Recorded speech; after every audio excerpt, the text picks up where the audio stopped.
Welcome back, eSIMstudios live stream podcast, what have you. Appreciate for everybody joining me today, whether you're watching live or you are catching the replay. It has been a while since I've uploaded anything on this channel. Let me turn on music.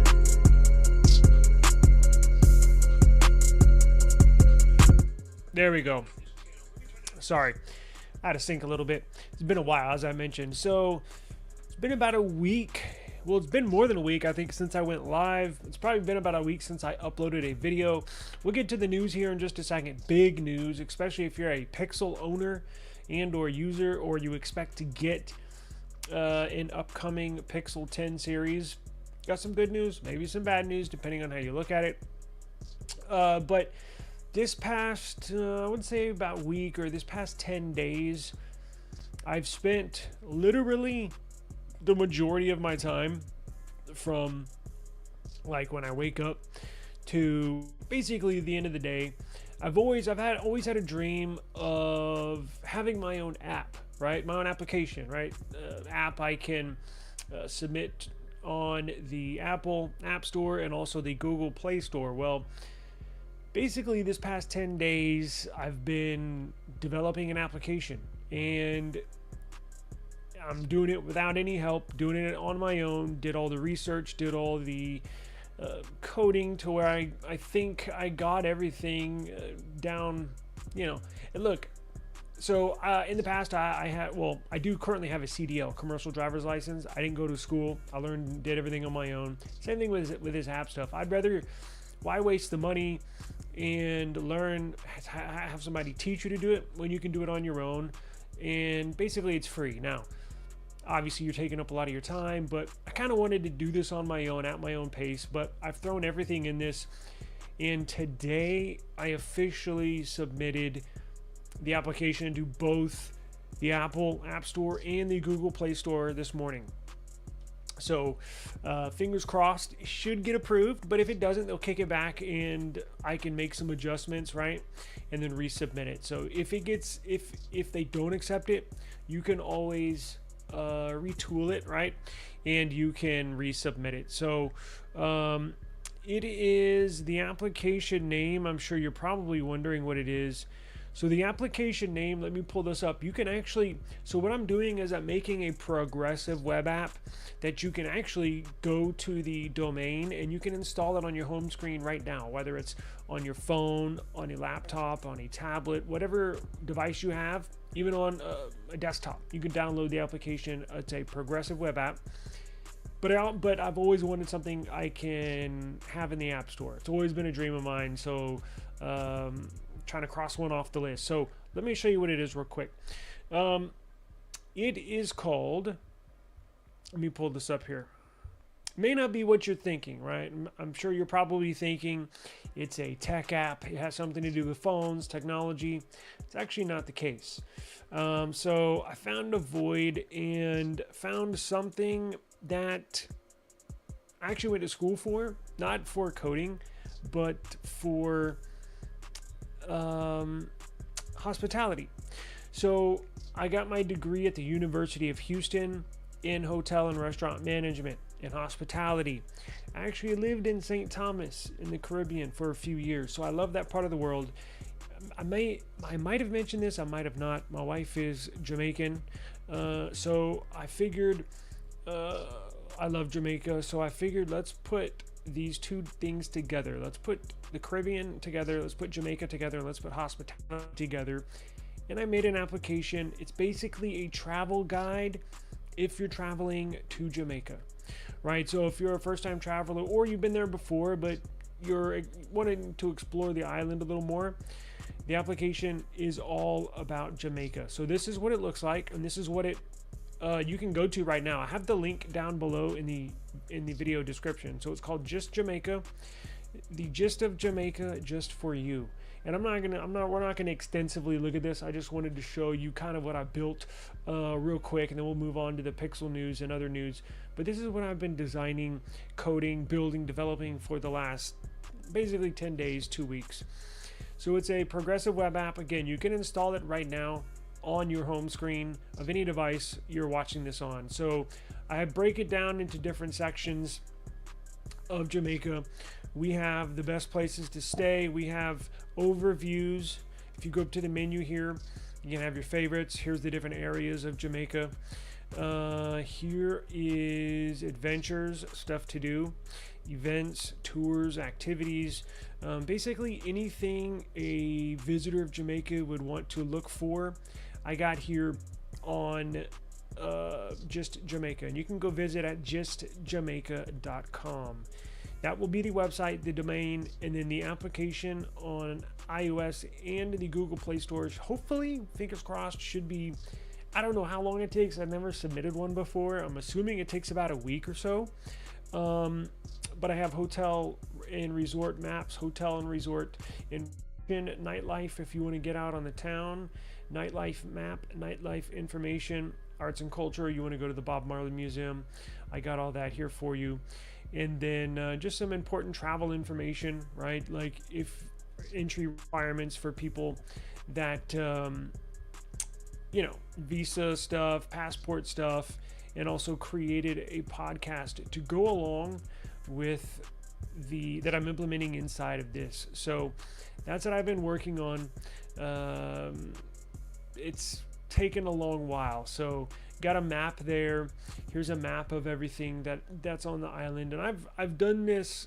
I've handwritten everything, right? So if you want to go to Floyd's Pelican Bar here, you select that.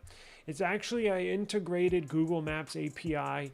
So when you get down to Jamaica, if you want to go to Floyd's Pelican Bar, you can see route and it'll open up Google Maps. Well, it opened up Google Maps here on my other screen, but it's pretty cool. So I thought of everything. You can email them, you can call them, you can go to their website or events. I have links for to get tickets, contact information, description, and all that good stuff. So been working on this, and fingers crossed it'll get approved soon. So that's what I've been working on. But let's go ahead and get to the news. So Google Pixel 10 coming out here in just about today's the 8th, so about 10 days, right? Just under 2 weeks, just over 1 week, so about a week and a half. I believe it's August 20th is the release date. And I'm okay with the release. There's one thing that really bugs me about the release, and not the upcoming news, but it's the colors, and we'll get to that later. I'm okay with the CPU. I'm really okay with the GPU. I'm okay with basically everything. It's going to be the best camera phone on the planet when it gets released, but there's a piece of information that we got today that kind of bothers me, right? So we got word that Google might follow in the footsteps of what Apple has been doing to their iPhones over this last 2 years. Now, I'm sure you can guess from the thumbnail, but there is a leak from a very, very reputable leaker, rock solid sources, and we'll get to that leak here in a second. But the Pixel 10 is rumored to ditch the physical SIM card and go eSIM only for the Pixel 10 series. Oh, I think I'm getting a headache right now. Now, if this is your main phone and you don't switch your SIM card that often, it's probably not that big of a deal. eSIMs are really cool, and I actually utilize eSIMs on my own devices.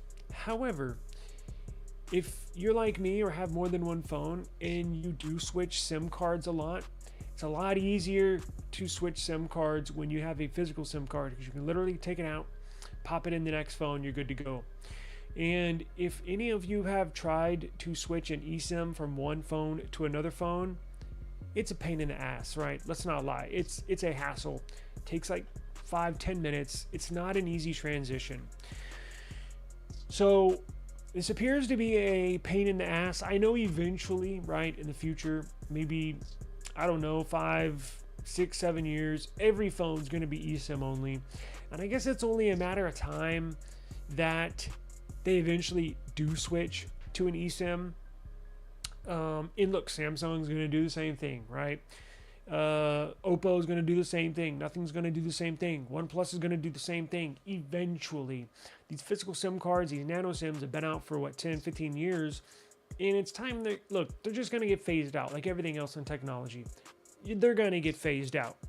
And we're going to have to get used to it. Now, one thing Google was doing that I think they have a little trick up their sleeve. So if Google's going to push everybody using a Pixel 10 and moving forward, Pixel 11, Pixel 12, they're going to go eSIM only. Now, this is for the US variant. So they're going to kind of do like Apple, where Apple has gone eSIM only just in the US, but the outside of the US devices still have physical SIM cards. So just us in the US are going to get this. But there was a news article or a news briefing maybe 6-7 months ago, maybe 8 months ago, hell, maybe it was a year ago, that I remember seeing, and I think they have a trick up their sleeve. So if Google's going to move to eSIM only on these Pixel 10 devices, they know it's possible to go eSIM only and switching to an eSIM or switching an eSIM from one phone to another phone. They know it's a pain in the ass. I saw a news article, like I mentioned, maybe about a year ago, that Google is going to implement an easy eSIM switching feature.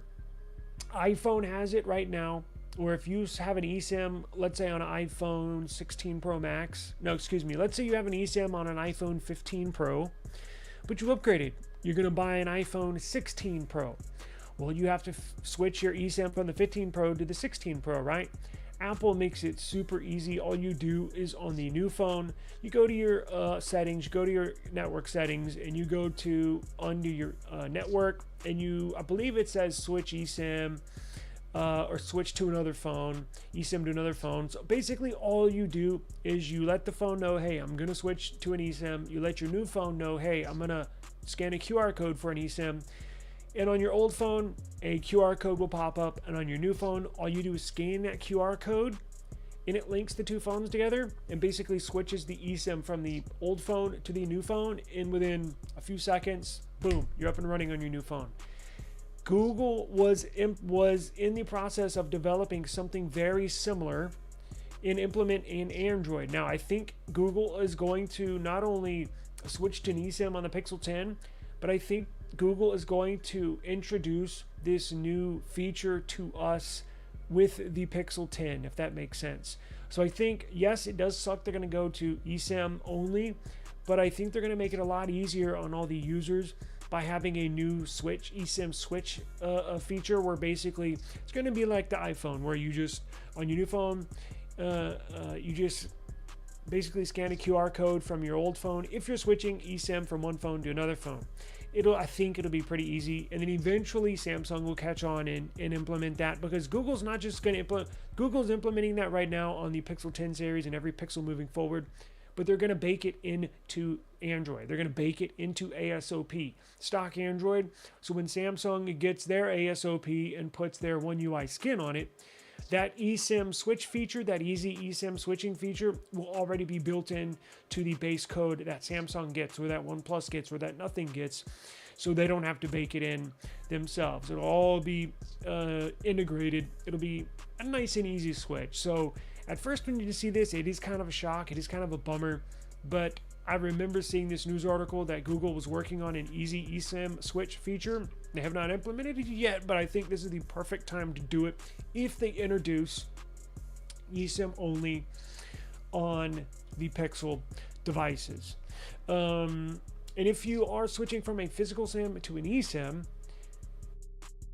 you just contact your carrier. A lot of them, some of them, and we may cover this here in the future, probably when these drop, I'll do a dedicated video. What carriers can you not even have to contact to switch to an eSIM? Meaning, I think on a few carriers, all you do is go on their website and you say, hey, I want to switch this line to an eSIM, and then they email you a QR code, and basically you scan that QR code and it kicks out your old eSIM, your old physical SIM that you can throw away, and it will activate the eSIM inside of your device. There's a couple of carriers that do that. There's a couple of carriers that do the old-fashioned way, where you got to call and tell them, and then they email you the QR code, and then you got to scan it. So I think it doesn't sound as bad as when you first hear this news, but we're going to get there eventually, so what the hell. But if you switch around SIM cards a lot, now going from a Pixel, switching an eSIM from a Pixel to a Samsung or Samsung to a Pixel might not be as easy, because I believe only the easy eSIM switch is going to be implemented in Pixel software first, meaning all Pixels, even if you have an older Pixel, this next update, I believe they will implement that feature in all Pixels that still get updates. So switching between Pixel and Pixel will be easy. It'd be interesting to see what they do with other phones. What if you have a S24 Ultra and you're switching to a Pixel 10 Pro XL? You know what I'm saying? Like, I still see some hiccups there, unless they're gonna implement it ASAP in the August update. In fact, I think Pixels did get the August update yesterday. But they might start implementing that in the September update. Samsung will, right, for their phones, so you can make it easy. So we'll deal with this as it comes. When these devices get launched, we're getting a couple of Pixel 10 series devices. So we'll get to that hurdle when the time comes, and I'll definitely make another dedicated video or two in regards to this. So stay tuned to the channel, subscribe to the channel if you have not, and we'll make sure everybody is a-okay with their eSIM only Pixel. So speaking of Pixel 10 and which one to get, I'm kind of bummed out. So I've had a white Pixel 7 Pro. Was it 7 Pro XL, or when do they go to the Pro XL? Anyways, I've had a white Pixel, I've had a black Pixel, I've had every Pixel, almost every color you could think of. But the Pixel 10 series, let me show you what colors we got.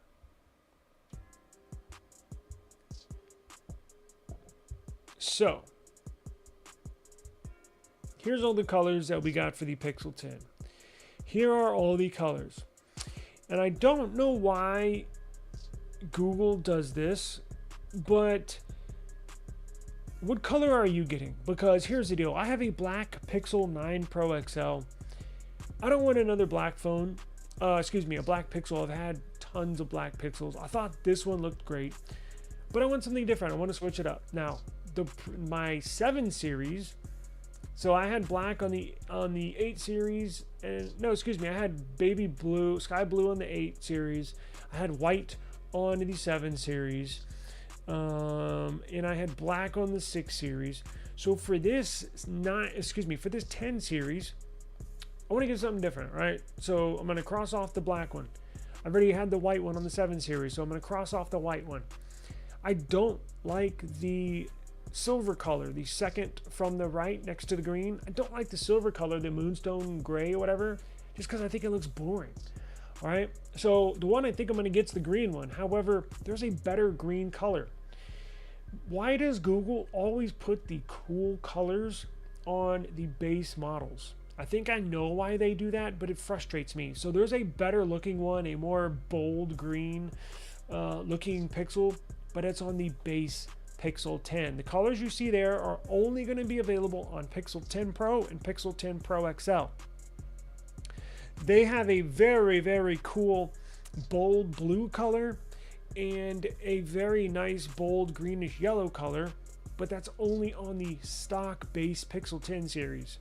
So I think the one on the right's the one I'm going to get, just because I want something different.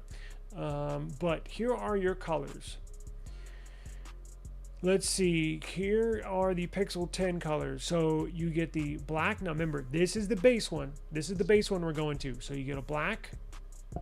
Now look at that one. That's the one to get. But here's the thing. I don't want a base Pixel 10, because it's basically using sensors that are less capable than the Pro series.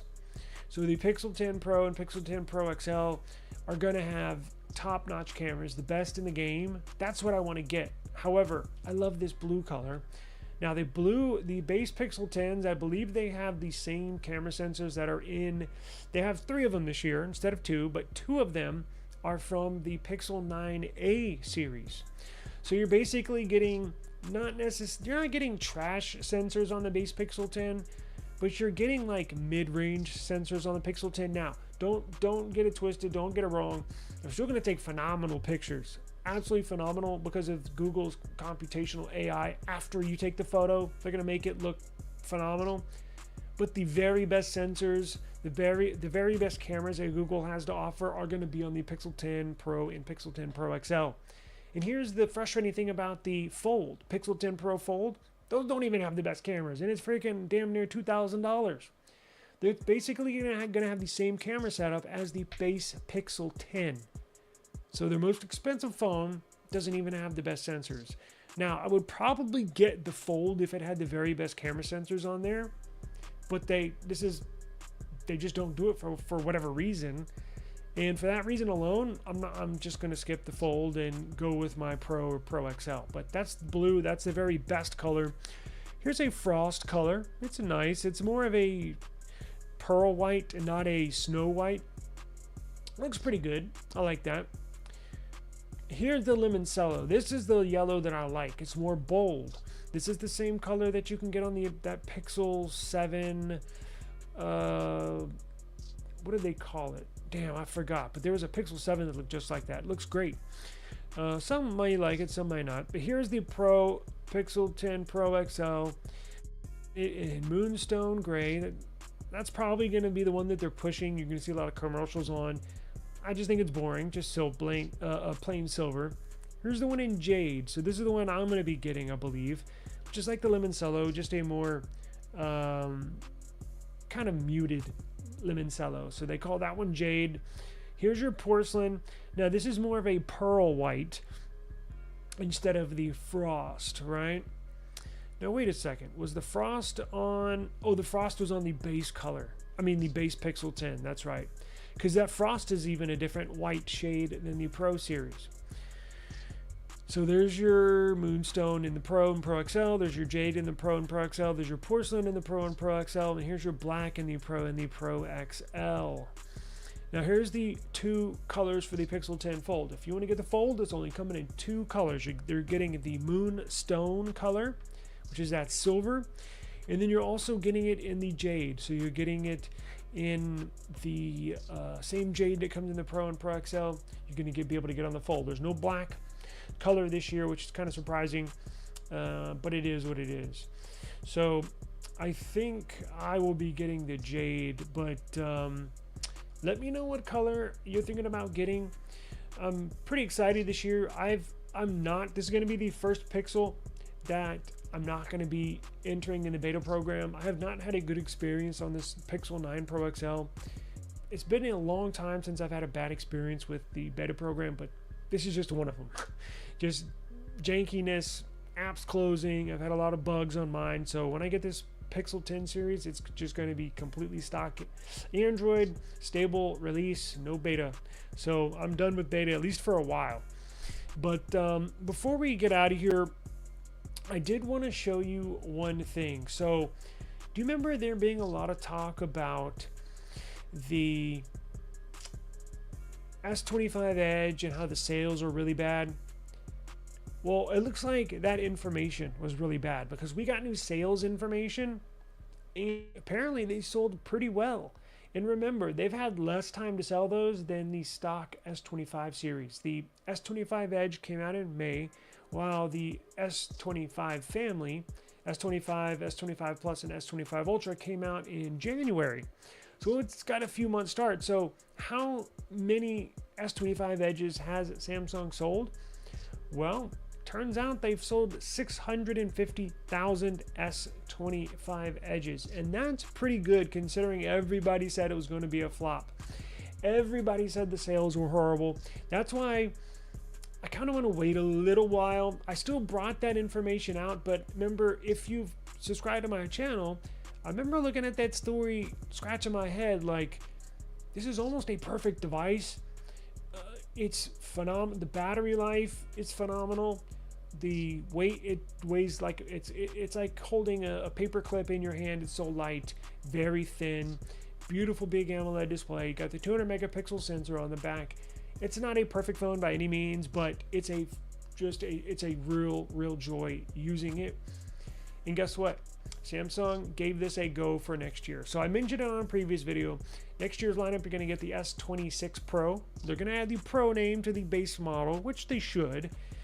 And then you're going to get the S26 Edge instead of the S26 Plus. No more Plus. Putting the Edge in there. That is a confirmed go.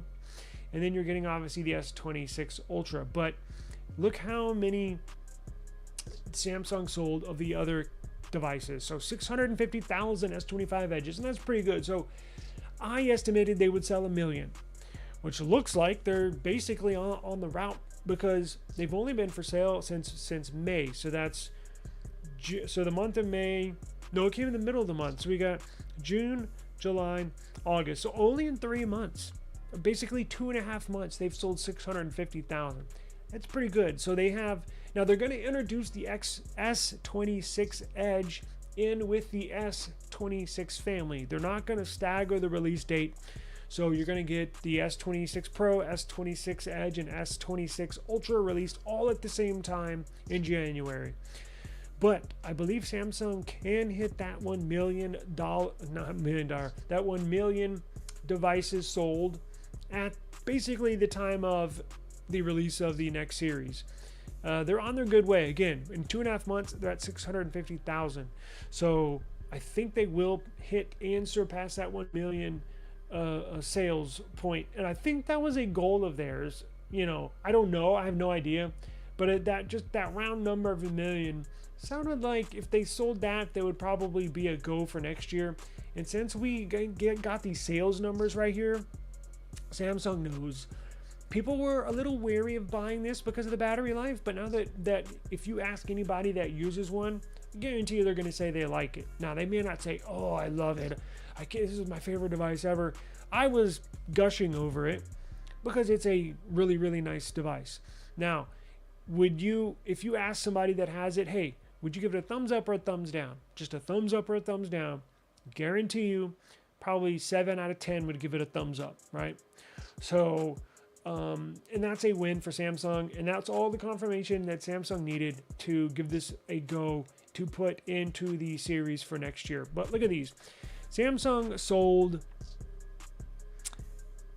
9.64 million S26 Ultras. 9.64 million. Now, you see those numbers right there? Those are times 10,000. So if you take these numbers, like for the Edge is 65, times it by 10,000 is 650,000. The S25 Ultra right here has 964, has a 964 next to it. But you can remember, you got to multiply that by 10,000. So then you get $9.64 million. Samsung sold more S25 series than any other series in the past. So these phones are selling really good. Since I updated mine on the beta program, One UI 8, Android 16, my S25 Ultra doesn't really get hot that often. And I think I found what the culprit is. I think it was YouTube, and YouTube updated their app recently, and I got a new update again for the beta program, and now this thing stays nice and cool. So I'm a very happy camper. I love the Ultra series. They've sold more S25 Ultras than in the past for the Ultra series. They've sold, let's see, more pluses, S25 pluses, than any previous generation of the Plus. And they've sold more basic stock base S25 series than any other base Galaxy S flagship in the past. So every model this year has surpassed previous years. So everything looks good for Samsung and these devices. So beautiful future for them. Yeah, you're not happy about eSIM, are you? Yeah, I'm not either, honestly, but it is what it is. I think, as I mentioned earlier, I think Google will try to make it easier for people switching with the new eSIM transfer feature that they baked into Android. I think they're going to introduce that, but it still sucks because I use both. I got a lot of phones. I use eSIM. I have regular SIM, but I have more regular SIMs than eSIMs. And it's so easy to just pop one out, pop it in a new phone, and away you go. So it's unfortunate. I knew this day would come at some point, and you're soon going to find out, unfortunately, Samsung's going to follow suit. Now, S26 series, I doubt they're going to jump to eSIM only. Probably you're looking at S27 or S28 in the future. But nothing's going to eventually do it. OnePlus is eventually going to do it. Oppo, Xiaomi, Well, I doubt the China phones are going to do it because they've been very, very slow to pick up on eSIMs over there. But it's just a matter of time. So it sucks, but it is what it is. Well, I got to run. I appreciate the time, and I will jump back on here more often, so you will see my face more often. If you are viewing this, please subscribe to the channel, and I will catch you next time. Peace out.